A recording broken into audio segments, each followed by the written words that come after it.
வணக்கம் மக்களே, welcome to the Fender show. இன்னைக்கு ஷோ நம்ம பார்க்க போறது நீலகண்டா அப்படின்ற தெலுங்கு மூவியோட ரிவ்யூ. தமிழ் டப்பிங்கோட சன் நெக்ஸ்ட் ஓடிடி ஆப்ல அவைலபிளா இருக்கு. இந்த படம் ஒரு டைரக்ட் டெலிவிஷன் பிரீமியர் மூவி. இந்த படத்துல நம்ம மகேந்திரன் தான் லீட் கேரக்டர் பிளே பண்ணிருக்காரு. ஒரு ரூரல் மாஸ் மசாலா அப்படின்ற மாதிரி தான் இந்த கதையை எடுத்திருப்பாங்க. இந்த படத்தோட ஸ்டார்டிங்லேயே சரஸ்வதிபுரம் அப்படின்ற ஒரு ஊரை காட்டுறாங்க. அந்த ஊரே பயங்கர பரபரப்பா இருக்கு. அந்த ஊருக்குள்ள ஒரு பக்கம் கபடி மேட்ச் நடந்துட்டு இருக்கு, இன்னொரு பக்கம் பாத்தீங்கன்னா பிரசிடென்ட் எலெக்ஷன் நடந்துட்டு இருக்கு. இது ரெண்டுத்திலுமே கண்டெஸ்ட் பண்ணக்கூடிய ஒரு நபர் தான் நம்ம ஹீரோ. சோ இந்த நீலகண்டாவோட கதையை அந்த ஊரோட பிரின்சிபல் வந்து ஒரு நபர்கிட்ட சொல்ல ஆரம்பிக்கிறாரு.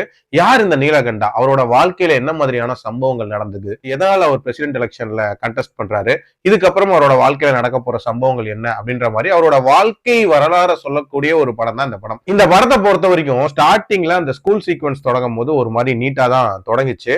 ஆனா அதுல எதிர்பாராத விதமா நம்ம ஆள் வந்து நைட்டு நேரத்துல ஸ்கூலுக்குள்ள போய் எக்கு தப்பா கொஸ்டின் பேப்பர் திருட போனேன் அப்படின்ற மாதிரி சொல்லிட்டு மாட்டிக்கிறாரு. அதனால வந்து அவரை பஞ்சாயத்துல கொண்டு வந்து நிப்பாட்டுறாங்க. பஞ்சாயத்து தலைவர் யாரு அப்படின்னா நம்ம ராம்கி தான்.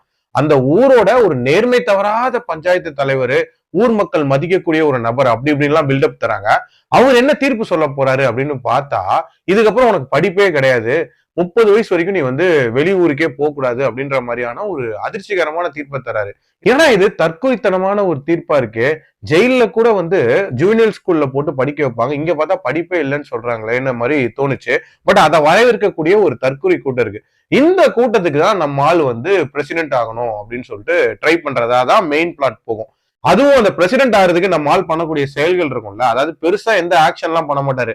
ஒரே ஒரு ஸ்பீச் தான், அதை பார்த்து வந்து மக்கள் எல்லாம் பயங்கரமா இம்ப்ரெஸ் ஆறாங்க அப்படின்ற மாதிரியான காட்சி அமைப்புகள் இருக்கும். அதே மாதிரி இந்த படத்துல லவ் சீக்வன்சஸ், அதுல இருக்கக்கூடிய பிரச்சனைகள் அப்படின்றதெல்லாம் பல லட்சம் படங்கள்ல பார்த்த ஒரு சீக்வன்ஸ், அதையே திருப்பி எடுத்து வச்சிருந்தாங்க. அதே மாதிரி ஒரு கபடி பிளேயரா காட்டுறாங்க. அதாவது சம்பந்தமே இல்லாம சும்மா இருக்கக்கூடாது ஊருக்குள்ள அப்படின்றதுக்காக கபடி ஆட போற மாதிரியான ஒரு காட்சி இருக்கும். அதுக்கப்புறம் இவர் பெரிய பிளேயர் ஆயிடுறாரு. அதுலயும் அந்த ஃபைனல்ஸ் மேட்ச்ல எல்லாம் பாத்தீங்கன்னா ஒத்த கால் தான் இருக்கும், ஒத்த கால் அடிபட்டு கிடக்கும்.